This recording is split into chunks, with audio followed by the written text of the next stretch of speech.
40. Cheetah atau Acinonyx jubatus yang dikenal sebagai hewan darat tercepat berjumlah kurang dari 20.000 individu pada rentang distribusinya di sub-Sahara Afrika yang semakin mengecil. Terdapat dua subspesies cheetah, A. jubatus jubatus di Afrika bagian selatan dan A. jubatus rainei di Afrika bagian timur.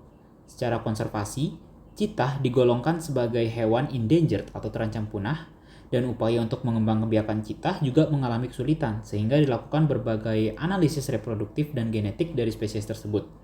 Belakangan ini diperkirakan bahwa populasi cheetah telah mengalami bottleneck event yang diikuti oleh inbreeding. Jadi bottleneck event itu merupakan suatu peristiwa pengurangan jumlah masif atau secara besar-besaran dari suatu spesies, yang dalam hal ini cheetah. Penyebab dari bottleneck event itu bisa karena bencana alam ya, misalnya dia terjadi letusan gunung berapi, tsunami dan lain sebagainya yang menyebabkan suatu spesies itu berkurang besar-besaran jumlahnya. Misalnya dari awalnya spesies itu ada jumlahnya 20 juta, tapi sekarang hanya tersisa 20.000. Itu salah satu contoh peristiwa bottleneck event. Lalu kalau inbreeding itu adalah pernikahan dengan hubungan kekerabatan yang masih dekat. Hubungan kekerabatan yang masih dekat. Ya mungkin bukan pernikahan ya, kalau kita bahas tentang hewan di sini persilangan ya. Persilangan dengan hubungan kekerabatan yang masih dekat. Apa dampaknya kalau dia melakukan persilangan dengan hubungan kekerabatan yang masih dekat? Itu ada banyak. Dia lebih rentan terjadi mutasi dan juga dia untuk variasi genetiknya itu rendah. Kenapa demikian? Karena kalau dia masih dekat hubungan kekerabatannya, maka sifatnya itu akan relatif sama. Jadi di sini pernikahan atau persilangan antara dua induk yang sifatnya relatif sama. Otomatis nanti variasi genetik pada keturunannya itu akan cenderung rendah. Itu yang dimaksud dengan inbreeding. Nah, selanjutnya di sini kita masuk ke pernyataan soal ya.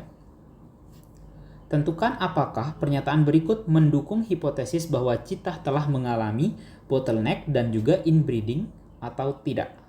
Nah, kita lihat ya dari pernyataan yang A.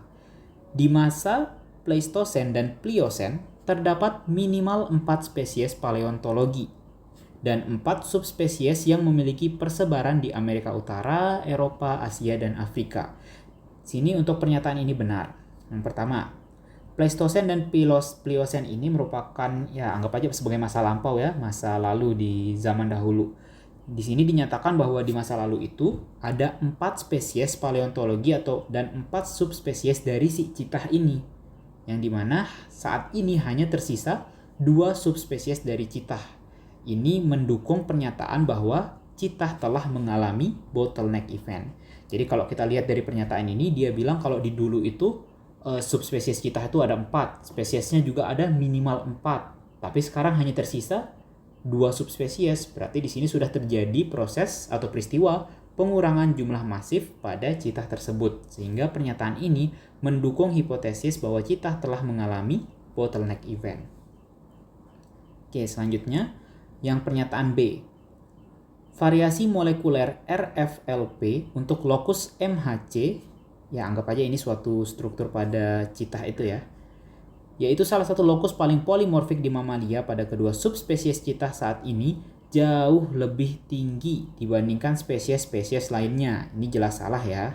Yang pertama, pernyataan ini tuh nggak mendukung hipotesis bahwa cheetah telah mengalami inbreeding. Inbreeding tadi kan pernikahan dengan hubungan kekerabatan yang masih dekat, yang dimana hasilnya nanti keturunannya punya variasi genetik yang relatif rendah. Dan di sini dinyatakan bahwa variasi molekuler RFLP untuk lokus MHC di subspesies cheetah saat ini itu jauh lebih tinggi dibandingkan dengan spesies-spesies lainnya. Nah, ini jelas salah karena dia subspesies cheetah saat ini sudah sedikit dan dia melakukan inbreeding, maka tentunya variasi genetiknya itu rendah. Harusnya molekuler RFLP itu variasinya rendah atau tidak bervariasi untuk lokus MHC. Jadi bukannya malah jauh lebih tinggi untuk variasi genetiknya, tapi justru harusnya jauh lebih rendah, baru dia bisa mendukung pernyataan inbreeding. Jadi ini salah, tidak mendukung pernyataan inbreeding. Kita lanjut ke pernyataan yang C.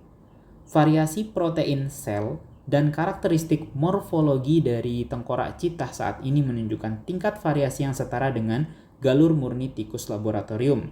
Jadi di sini menanyakan karakteristik morfologi ya dari bentukannya dari tengkorak citah ini, yang dinyatakan bahwa bentukan dari tengkorak citah ini punya tingkat variasi yang setara dengan galur murni tikus di laboratorium. Galur murni tikus di laboratorium itu adalah tikus yang memiliki variasi genetik yang rendah. Nah, sehingga di sini jawabannya benar. Sesuai ya, dinyatakan di sini kalau si tengkorak citah saat ini itu punya tingkat variasi yang sama dengan galur murni tikus laboratorium, yang dimana dua-duanya itu punya variasi genetik yang rendah. Jadi dia mendukung untuk hipotesis bahwa citah telah mengalami inbreeding. Jawabannya benar. Yang terakhir, saat ini citah memiliki spermatozoa yang normal, fekunditas meningkat, serta mortalitas anakan yang rendah. Nah, ini jawabannya salah. Kenapa demikian? Karena di sini fekunditas itu tadi kesuburan ya. Karena di sini balik lagi, citah itu mengalami bottleneck event dan juga inbreeding, pernikahan dengan hubungan kekerabatan yang masih dekat, yang dimana untuk kualitas spermatozoa itu akan semakin menurun seiring dengan perkembangan dari keturunan hasil inbreeding ini, dan juga hal ini akan diikuti dengan penurunan fekunditas. Harusnya tingkat kesuburan dari citah itu semakin menurun, bukan malah meningkat. Dan juga mortalitas anakannya itu harusnya lebih tinggi. Kenapa demikian? Karena kalau terjadi persilangan dengan hubungan kekerabatan yang masih dekat, itu rentan terjadi mutasi genetik, sehingga angka mortalitasnya harusnya tinggi, fekunditasnya harusnya rendah, dan kualitas spermatozoanya itu harusnya menurun. Jadi ini juga mendukung yang pernyataan bahwa upaya untuk mengembangbiakkan citah itu sudah saat ini mengalami kesulitan. Berarti di sini baik dari kesuburannya dan juga kualitas dari sel-sel gametositnya maupun tingkat mortalitas anakannya itu sudah mengalami gangguan. Harusnya mortalitasnya tinggi, fekunditasnya rendah, dan spermatozoanya itu buruk. Jadi jawabannya harusnya salah. Tidak mendukung pernyataan bottleneck dan juga khususnya inbreeding. Jadi jawabannya salah.